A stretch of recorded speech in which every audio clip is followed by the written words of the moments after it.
Tidak usah engkau mengingatkan orang lain yang akan mengakibatkan intervensi. Semua akan berjalan baik-baik saja tanpa adilmu. Angin akan tetap berhembus, air akan tetap mengalir, kawanan angsa terbang ke matahari, orang-orang yang memiliki kekuatan goib akan terbang ke udara, dan orang-orang yang bijaksana akan memilih jalan kesucian yang bisa mengalahkan iblis beserta bala tentaranya. Tidak usah kita membahas banyak hal tentang di luar sana. Kalau jawaban hanya sekedar kamu harus berhenti maling, itu orang biasa saja bisa.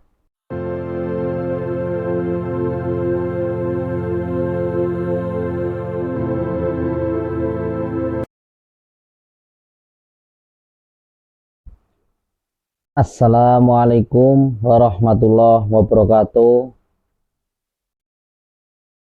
Salam saudaraku semua. Rahayu, rahayu, rahayu. Masih bersama saya di channel YouTube Calming Nature. Kalau dibaca dengan Jawa Calming Nature. Oke, kita malam ini akan membahas sebuah ilmu tentang perjalanan menuju kesadaran.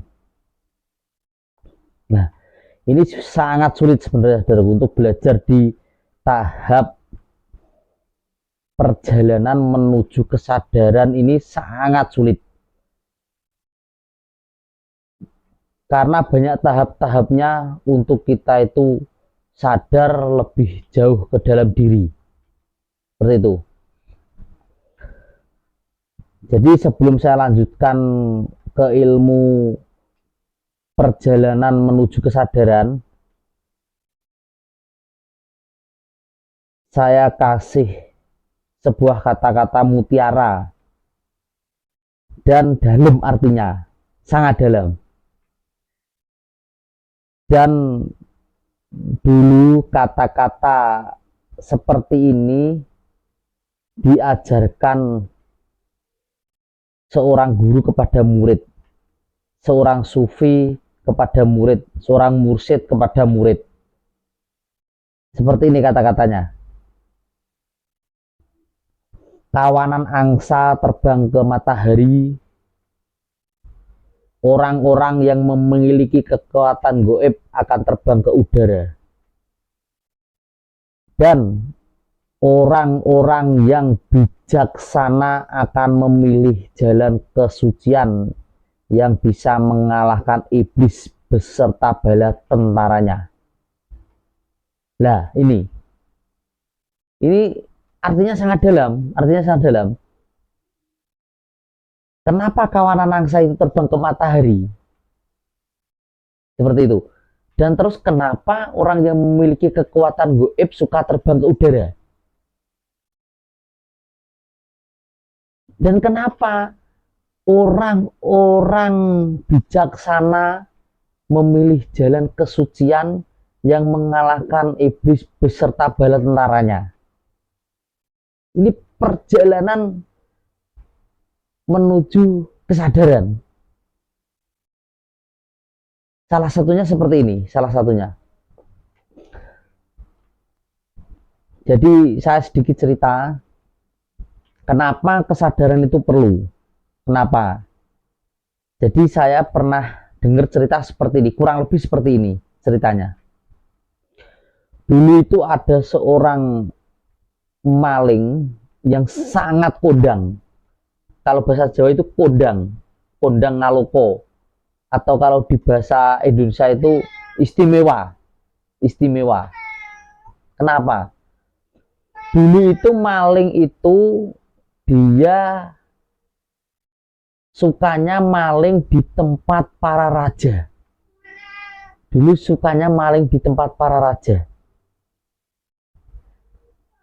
Dan dia ingin bertobat ingin bertobat, melakukan kebaikan, dan dia bingung gimana caranya.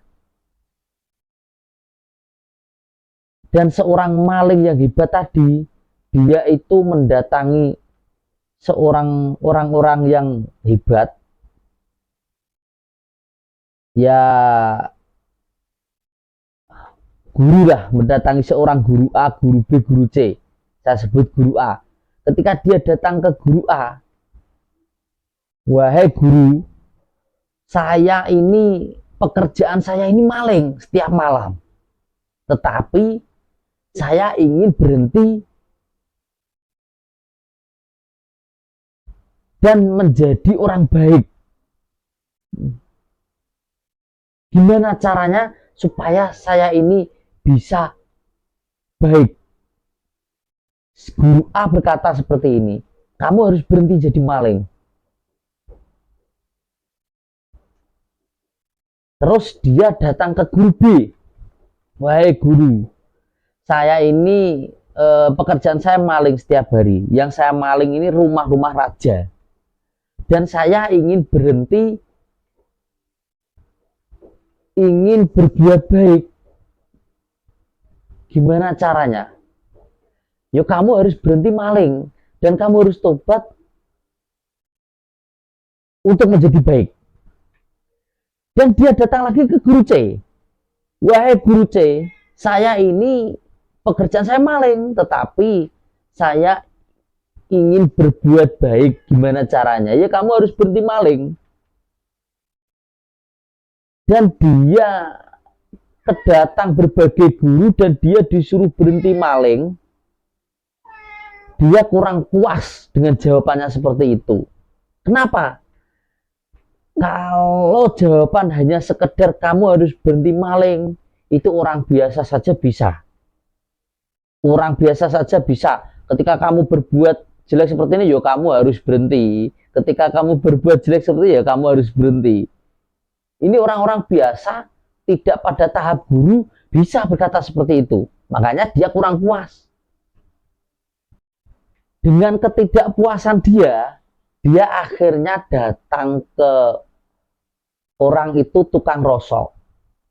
Maaf, dia itu tukang rosok. Jadi dia pekerjaannya mencari rosok gitu. Dia datang di gubuk rumahnya. Dia tanya, saya ini pekerjaan saya maling. Ya intinya dia itu bertanya sambil bercanda lah. Saya ini pekerjaan saya maling, tetapi saya ingin berbuat baik itu menurutnya kamu gimana supaya saya bisa berbuat baik? Sadari ketika kamu mau mengambil barang bahwa itu maling. Loh, kenapa kamu gak suruh berhenti maling? Nggak, lanjutkan aja malingmu. Lanjutkan aja. Tetapi ketika kamu mau mengambil barang, sadari bahwa itu maling. Berarti kalau identik maling, berarti menyengsarakan orang lain, membuat orang lain gelisah, membuat orang lain sakit hati, membuat orang lain cemas, khawatir, dan lain-lain. Jadi ketika kamu mau ambil, sadari itu. Ketika dia datang ke Ratu A, mau ambil barang, dia sadar bahwa ini maling, jadi nggak jadi. Esoknya hari lagi, malamnya, datang lagi ke Ratu B, mau ambil barang. Dia menyadari lagi bahwa ini maling, jadi nggak jadi maling. Sampai berminggu-minggu seperti itu. Akhirnya dia datang ke tukang rosok tadi, ke rumahnya. Wahai si A, saya umpamakan tukang rosok si A ya. Saya sudah tidak bisa tidur berminggu-minggu. Kenapa? Dan saya tidak bisa maling berminggu-minggu. Padahal kamu suruh maling. Karena saya menyadari bahwa itu maling. Pada akhirnya kenapa? Pada akhirnya orang-orang yang pada tahap berjalan menuju kesadaran inilah yang harus gembleng bener dirinya. Harus digembleng bener dirinya. harus menyadari apapun itu yang dia lakukan setiap menit, setiap detik. Itu sangat sulit. Karena untuk menuju kesadaran murni itu butuh seorang pembimbing. Karena untuk mencerahkan diri itu harus ada yang bimbing. Harus ada yang bimbing. Atau guru, atau mursyid. Seperti itu.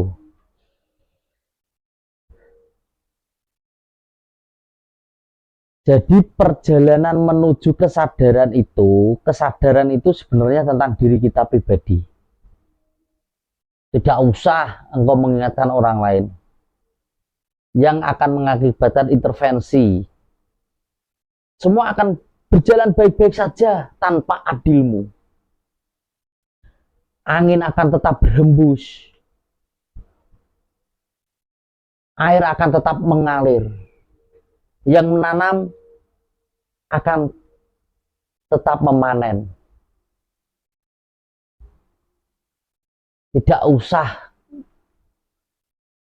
kamu seolah-olah mengingatkan banyak hal tentang orang lain, tidak usah. Kamu lanjutkanlah kesadaran dirimu sendiri, lanjutkanlah pengamatanmu, lanjutkanlah pemahamanmu tentang diri. Terus amatilah kesadaranmu diri sendiri. Karena kesadaran itu tentang dirimu sendiri, bukan tentang orang lain.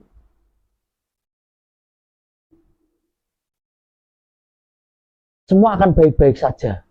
Semua akan berjalan apa adanya. Matahari akan terbit dan terbenam. Musim kemarau tiba, yuk akan kemarau. Ketika musim penghujan turun, juga akan hujan turun. Semua akan baik-baik saja tanpa adilmu. Lanjutkanlah pengamatanmu, lanjutkanlah kesadaranmu tentang dirimu sendiri. Inilah sangat sulit. Ini masih yang saya bicarakan ini masih tentang kesadaran, perjalanan kesadaran. Sebenarnya masih banyak lagi kesadaran-kesadaran apa yang harus saya lakukan, perjalanan seperti apa yang harus saya ketahui. Ini yang harus dibuka, ini yang harus dibicarakan tentang diri pribadi. Tidak usah kita membahas banyak hal tentang di luar sana, tidak usah. Kita cukup membahas tentang diri pribadi. Sebenarnya saya ini banyak hal yang harus saya bicarakan di sini sebenarnya. Tetapi karena kendala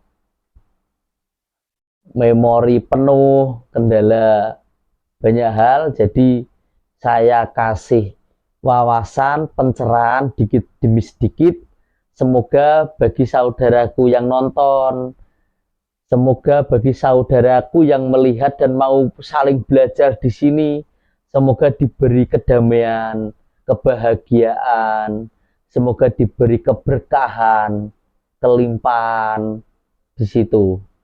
Kita saling bersaudara, kita menyadari akan kemanusiaan, kita menyadari akan semesta, kita menyadari semua kehidupan saling terikat. Kita harus menyadari itu, kita saudara, jadi tidak usah kita banyak kebencian, tidak usah banyak-banyak kita membenci orang. Kita kurangi semua. Kalau belajar di sini harus dikurangi itu amarah, kebencian apapun yang keluar di yang harus kita ciptakan di diri kita, bahwa itu saat kita sadari itu jelek, tidak baik, ya harus kita hilangkan. Dan lewat entah itu nanti meditasi, perenungan atau apa, yang pasti harus sadar seperti itu. Nah, oke, terima kasih. Kita lanjut besok. Bagi saudaraku semua yang nonton video ini, jangan bosan karena di sini kita akan belajar lebih dalam lagi tentang diri pribadi. Bagi teman-teman yang ingin bertanya tentang apapun itu kehidupanmu, sesuai otentikmu, diri pribadimu, rasamu, silahkan bertanya di kolom komentar. Nanti kita jawab bareng-bareng, saling tukar pawruh. Terima kasih. Wassalamualaikum warahmatullahi wabarakatuh. Rahayu, rahayu, rahayu.